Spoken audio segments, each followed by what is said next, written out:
Chers élèves de la 4e année économie-gestion, bonjour. Je suis Bachir El-Bjaoui, votre professeur d'économie du lycée Mahmoud El-Mesadi Bardou. Cette leçon a été préparée conformément au programme allégé, exceptionnellement pour cette année 2020-2021. Je l'ai élaborée en collaboration avec notre inspectrice, Madame Mejda Ayari, que je tiens à remercier pour son encadrement. Dans cette séance, on va entamer la 4e partie du programme officiel intitulé « La mondialisation et ses enjeux ». Cette partie comporte 3 chapitres. Le premier chapitre porte sur les échanges internationaux de biens et services. Le second chapitre traite l'évolution de la structure des échanges internationaux de biens et services. Et enfin, le 3e chapitre est consacré aux firmes multinationales. Bien sûr, dans cette séance, on va présenter les échanges internationaux de biens et services. On va, dans une première partie, identifier les échanges internationaux de biens et services, et c'est notre premier objectif. Et par la suite, on va calculer et interpréter les indicateurs de commerce extérieur, et c'est notre deuxième objectif. Pour atteindre ces objectifs, nous allons adopter le plan suivant. La première partie sera consacrée à l'identification des échanges internationaux de biens et services. La seconde partie est allouée aux indicateurs du commerce extérieur. On va commencer par répondre à la problématique suivante. Quelles sont les composantes des échanges extérieurs? Pour commencer, on va se baser sur le texte 2, page 202 du manuel scolaire, intitulé « La composition des échanges internationaux de biens et services » pour dégager les composantes des échanges internationaux. Passant à la lecture de ce texte, les flux d'échanges internationaux sont constitués des exportations. Donc, c'est la première composante des échanges internationaux, c'est-à-dire l'exportation qui correspond à une vente à l'étranger de marchandises. Et des importations, c'est la deuxième composante et qui correspond à un achat de marchandises ou bien de biens et services de l'étranger. Par conséquent, les échanges internationaux sont constitués d'une part par des exportations, donc il s'agit d'une sortie de biens et services vers l'étranger. En retour, il y a une entrée de devises qui correspond à un flux monétaire et la sortie des biens et services correspond à un flux réel.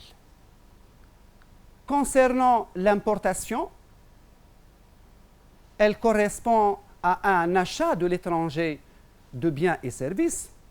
Par conséquent, il y a entrée de biens et services, ce qui génère une sortie de devises. Il s'agit aussi d'un flux monétaire.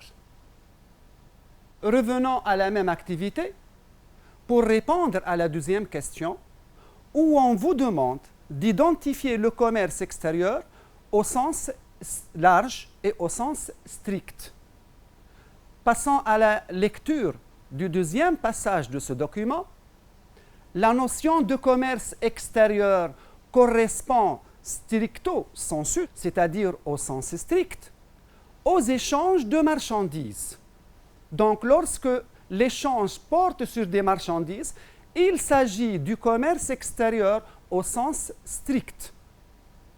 Dans le sens large, elle correspond à l'ensemble non seulement de biens et services, mais également de biens, mais également de services échangés.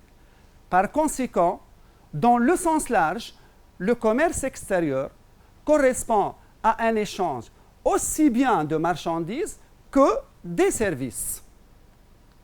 Donc, Lorsque le commerce extérieur porte sur des biens et sur des marchandises, il s'agit du sens strict du commerce extérieur. En revanche, lorsque le commerce extérieur porte aussi bien ou bien non seulement sur des marchandises, mais également sur des services, il s'agit du sens large du commerce extérieur. Au terme de cette première partie, chers élèves, nous avons dégagé les composantes du commerce extérieur, à savoir les exportations et les importations.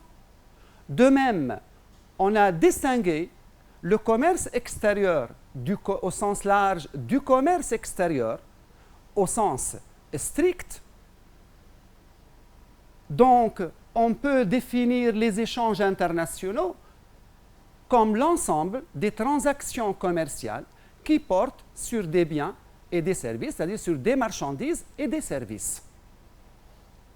Pour l'instant, on va passer à la deuxième partie de cette séance, à savoir les indicateurs du commerce extérieur, où on va calculer et interpréter les indicateurs du commerce extérieur. 5 indicateurs sont retenus pour apprécier le commerce ou bien l'échange extérieur d'un pays avec le reste du monde. Nous avons le solde commercial, le taux de couverture, le taux de dépendance, le taux d'effort à l'exportation et le taux d'ouverture. Nous allons commencer par le premier indicateur, le solde commercial, et on va s'appuyer sur le texte 4, page 203, pour identifier le solde commercial. Qu'est-ce que le solde commercial? Le solde commercial se construit comme la différence. C'est-à-dire, il s'agit d'une opération de soustraction. Différence entre quoi et quoi? Entre les exportations et les importations. Donc, le solde commercial, la formule du solde commercial peut s'écrire de la manière suivante: solde commercial égale valeur des exportations moins valeur des importations. Cet indicateur est exprimé en unités monétaires. Donc, pour calculer cet indicateur, on va s'appuyer sur le tableau statistique relatif à la Tunisie en 2019. Les exportations, les importations sont exprimées en millions de dinars. On vous demande de calculer et d'interpréter le solde commercial. Donc, il s'agit de 2 consignes.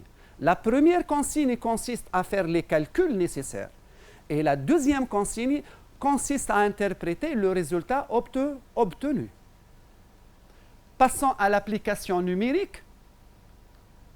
Comme on vient de le voir, la formule de calcul du solde commercial s'écrit valeur des exportations moins valeur des importations. L'application numérique vous donne le résultat suivant, à savoir moins 19 408,7 millions de dinars. Et j'attire votre attention, chers élèves, de ne pas oublier de mettre l'unité. Ici, notre unité, c'est en millions de dinars. Le résultat obtenu est un résultat négatif, donc il s'agit d'un déficit commercial de 19 408,7 millions de dinars. Et je vous recommande de ne pas se tromper et de dire il s'agit d'un déficit commercial de moins 19 408,7. C'est plutôt un déficit commercial de 19 408,7 millions de dinars. L'interprétation de ce résultat, il s'agit d'un déficit commercial de 19 408,7 millions de dinars en 2019. Comme on vient de le voir, le solde commercial peut être négatif, et c'est le cas de l'exemple de la Tunisie en 2019. Mais aussi, il peut prendre le signe positif ou nul. Dans le cas d'un solde commercial négatif, lorsque la valeur des exportations est inférieure à la valeur des importations. Par contre, lorsque le solde commercial est positif, donc X est supérieur à M, donc il s'agit d'un excédent commercial. Enfin, on peut trouver une situation d'équilibre commercial, c'est-à-dire lorsque le solde commercial égale 0, puisque la valeur des exportations est égale à la valeur des importations. Et donc, comme vous venez de voir, il y a 3 situations commerciales possibles que peut prendre le solde commercial.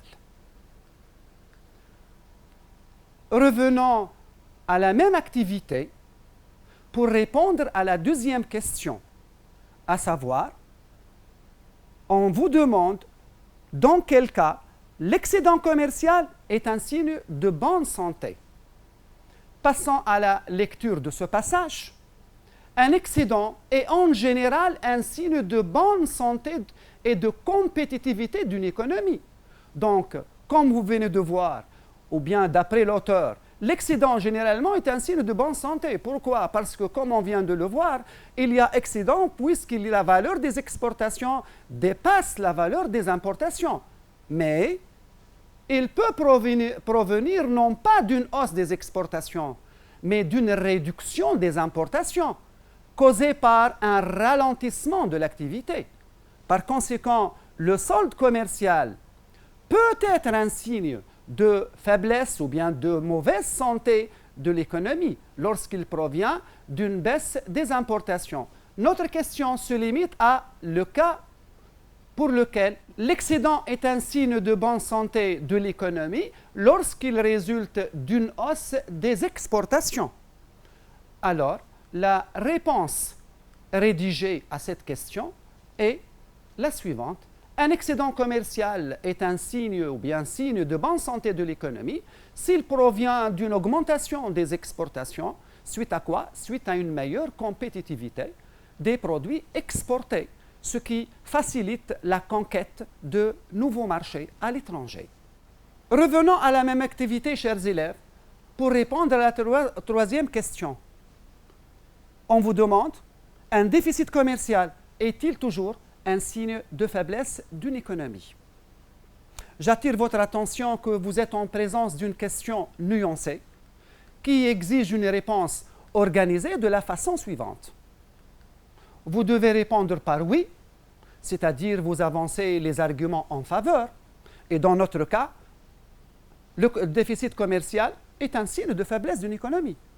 Mais aussi, vous devez avancer les arguments opposés, c'est-à-dire le mais, et dans ce cas, on répond par le fait qu'un déficit commercial peut ne pas être un signe de faiblesse d'une économie. Et je vous recommande, ou bien j'attire votre attention, qu'il faut faire la synthèse à cette question. Donc, passons à la lecture de ce passage. Inversement, un déficit peut être interprété comme un signe de faiblesse. Pourquoi? Pour la simple raison que la valeur dans un déficit, lorsque le solde commercial est négatif, c'est-à-dire une situation commerciale déficitaire, la valeur des exportations est inférieure à la valeur des importations. Il reflète une vulnérabilité d'une économie en matière d'échange extérieur et une dépendance envers l'étranger. Mais un déficit commercial n'est pas toujours un signe de faiblesse s'il est dû à une augmentation des approvisionnements, c'est-à-dire des importations en matières premières et biens d'équipement, c'est-à-dire en biens de production, nécessaires à la croissance de l'activité. Donc, lorsque le déficit commercial résulte d'une augmentation des importations de biens de production indispensables, nécessaires à la croissance économique, dans ce cas, le déficit commercial est un signe de bonne santé de l'économie, car on a accélération de l'activité économique. Mais s'il résulte d'une baisse des exportations suite à une faible compétitivité, c'est dans ce cas que le déficit commercial est interprété comme un signe de faiblesse d'une économie. Le déficit commercial peut être interprété comme signe de faiblesse d'une économie lorsqu'il résulte d'une baisse des exportations suite à une faible compétitivité. En revanche, il peut être interprété comme un signe de bonne santé de l'économie lorsqu'il provient d'une hausse des importations de biens de production. Par conséquent, notre synthèse, c'est le déficit commercial n'est pas toujours un signe de faiblesse de l'économie. Nous allons passer au deuxième indicateur, à savoir le taux de couverture.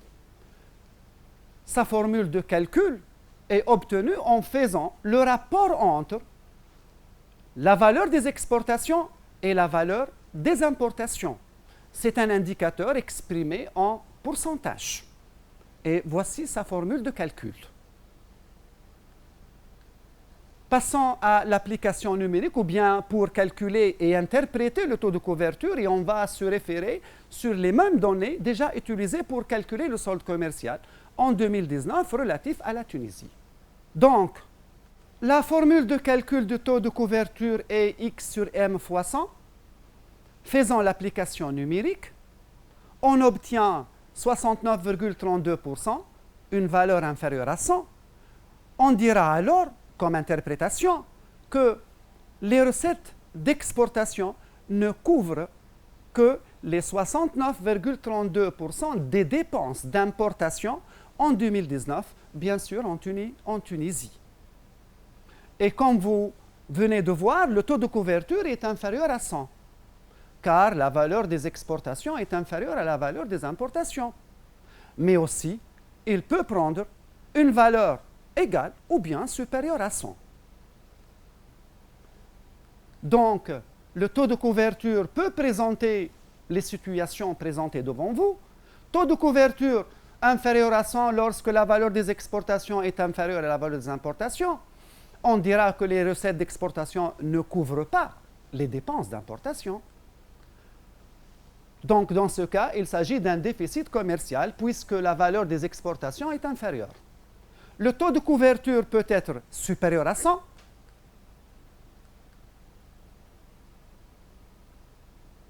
Les recettes d'exportation couvrent largement les dépenses d'importation. Donc, il y a un excédent commercial. Et enfin, il peut être égal à 100 lorsque la valeur des exportations est égale à la valeur des importations. Alors on dira que les recettes d'exportation couvrent exactement les dépenses d'importation. Chers élèves, vous venez de constater que les deux indicateurs décrivent la situation commerciale du pays. Mais faites attention, il ne faut pas les confondre. Ils diffèrent. Tout d'abord, le solde commercial est exprimé en unité monétaire.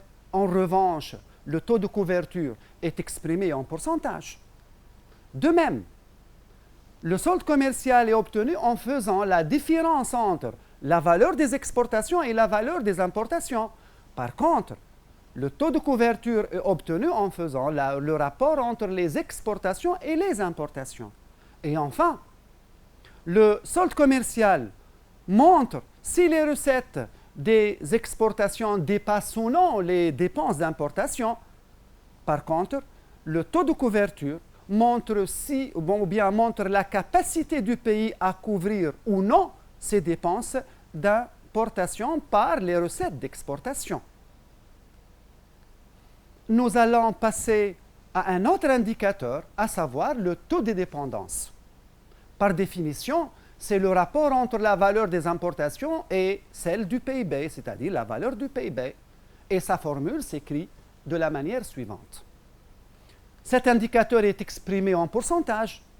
Et de la même manière, on va calculer et interpréter cet indicateur en se référant aux mêmes données statistiques relatives à la Tunisie en 2019. Donc, on vous demande de compléter, c'est-à-dire de faire le calcul, mais aussi de donner la signification, c'est-à-dire d'interpréter le résultat obtenu. Passons donc à l'application numérique. Le résultat obtenu est égal à 55,57%. On dira alors qu'en Tunisie, les importations représentent 55,57% du PIB en 2019. L'autre indicateur, c'est le taux d'effort à l'exportation. C'est le rapport entre la valeur des exportations et le PIB. Il est aussi exprimé en pourcentage. De la même manière, on vous demande de compléter le tableau, mais aussi de donner la signification du résultat obtenu. Taux d'effort à l'exportation égale valeur des exportations de 2019 sur PIB 2019 fois 100. On obtient le résultat égal à 38,52%. Donc, on dira qu'en Tunisie, les exportations représentent 38,52% du PIB en 2019. Chers élèves, je vous invite à revenir sur les trois indicateurs qu'on a déjà calculés, à savoir le taux d'effort à l'exportation, le taux de dépendance et le taux de couverture. Et je vous demande de faire ou bien de calculer le rapport des deux indicateurs suivants, à savoir le rapport entre le taux d'effort à l'exportation et le taux de dépendance. Donc, comme application numérique, on aura 69,317, c'est-à-dire à peu près 69,32%. C'est la même valeur du taux de couverture déjà calculé. Et par conséquent, le rapport entre le taux d'effort à l'exportation et le taux de dépendance est égal à la valeur du taux de couverture. Et on peut aussi prouver cette relation mathématiquement, comme vous venez de voir. Taux d'effort à l'exportation sur taux de dépendance fois 100. On peut faire la simplification par 100, donc on obtient cette relation. De même, on peut écrire cette formule, X sur PIB fois PIB sur M fois 100. On peut simplifier par le PIB, on obtient enfin X sur M fois 100, c'est bien la formule de taux de couverture. Donc, taux d'effort sur taux de dépendance fois 100 égale au taux de couverture. Passons pour l'instant à un autre indicateur, à savoir le taux d'ouverture. C'est le rapport, d'ailleurs, il mesure le degré d'ouverture d'une économie. Sa formule est la valeur des échanges sur PIB fois 100, ou bien la moyenne de la valeur des échanges sur PIB fois 100. En Tunisie, ou bien les statistiques tunisiennes utilisent cette formule, à savoir la valeur des échanges sur le PIB fois 100. Donc, on va passer à l'application numérique. La formule de taux d'ouverture, comme on vient de le dire, le rapport entre la valeur des échanges et la valeur du PIB, l'application numérique vous donne ce résultat, 94,09%. Comment interpréter ce résultat? On dira comme interprétation, les échanges extérieurs de la Tunisie représentent 94,09% du PIB. Donc, on peut constater qu'en 2019, l'économie tunisienne est largement ouverte sur l'extérieur.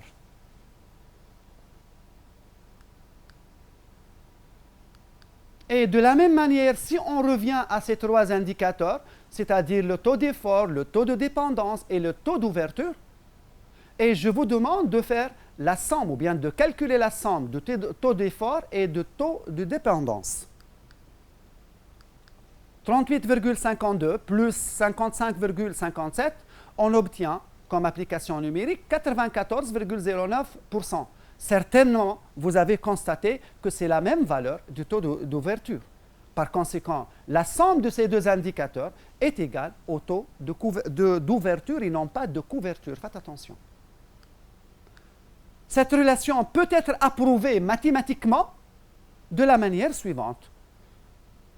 On peut écrire cette formule X sur PIB fois 100 plus M sur PIB fois 100.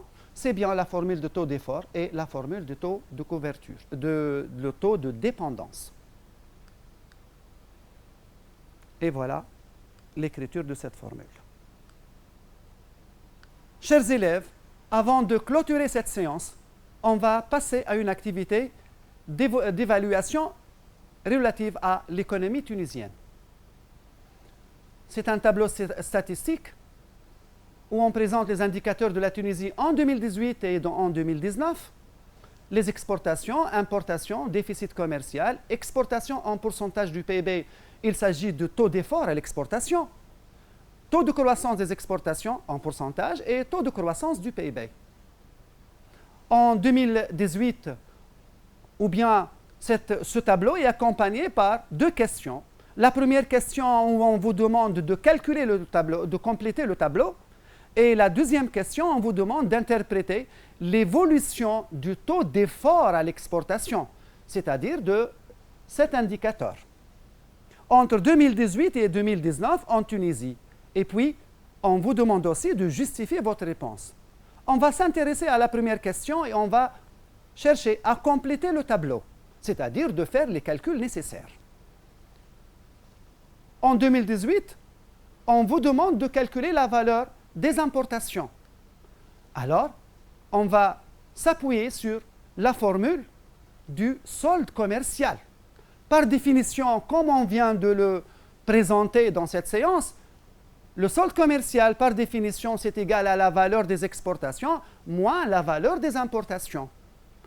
Comment on va obtenir la valeur des importations? Valeur des importations 2018 égale valeur des exportations de la même année moins solde commercial.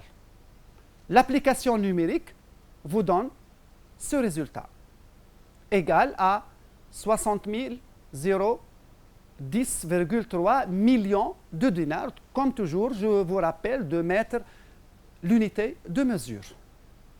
En 2019, il vous est demandé de déterminer ou bien de calculer la valeur des exportations. Comment va-t-on déterminer cette valeur? On va s'appuyer ou bien utiliser la formule du taux de croissance annuel des exportations. On peut écrire donc que la valeur des exportations en 2019 égale valeur des exportations 2018 fois 1 plus TCA sur 100. L'application numérique nous donne ce résultat, 43 856,5 millions de dinars. Enfin, on vous demande de calculer le déficit commercial, c'est-à-dire on va calculer le solde commercial, puisque le déficit commercial est une situation où le solde commercial est négatif. Donc, faisons le calcul du solde commercial. Comme on a déjà présenté, valeur des exportations moins valeur des importations. L'application numérique nous fournit ce résultat ou bien cette donnée, moins 19 407,6 millions de dinars. C'est une valeur, bien sûr, négative. Il s'agit d'un déficit commercial. Notre tableau est complété. Donc, pour l'instant, on va passer à la deuxième question, où on cherche à interpréter l'évolution du taux d'effort à l'exportation entre 2018 et 2019 en Tunisie. Puis, la deuxième consigne consiste à justifier cette évolution. Comme vous voyez que le taux d'effort à l'exportation a passé de 38,93% en 2018 à 38,52% en 2019. Donc, il a enregistré une baisse. Le taux d'effort à l'exportation a passé de 38,93% en 2018 à 38,52% en 2019, soit une baisse de 0,41 points. Comment interpréter cette évolution? On dira que, finalement, le taux d'effort a diminué de 0,41 points en passant de 38,93 en 2018 à 38,52% en 2019. Pourquoi le taux d'effort a-t-il diminué? C'est très simple. Pour calculer le taux d'effort, je vous rappelle qu'on fait le rapport entre quoi et quoi? Entre la valeur des exportations et le PIB. Et la baisse du taux d'effort entre 2018 et 2019 se justifie par le fait que le PIB a augmenté plus vite que la valeur des exportations. C'est-à-dire que le taux de croissance du PIB est supérieur au taux de croissance des exportations et vous l'avez déjà calculé dans le tableau. Alors, comme justification, le PIB a augmenté plus vite que les exportations et comme vous le voyez, 8,14% est supérieur à 7%.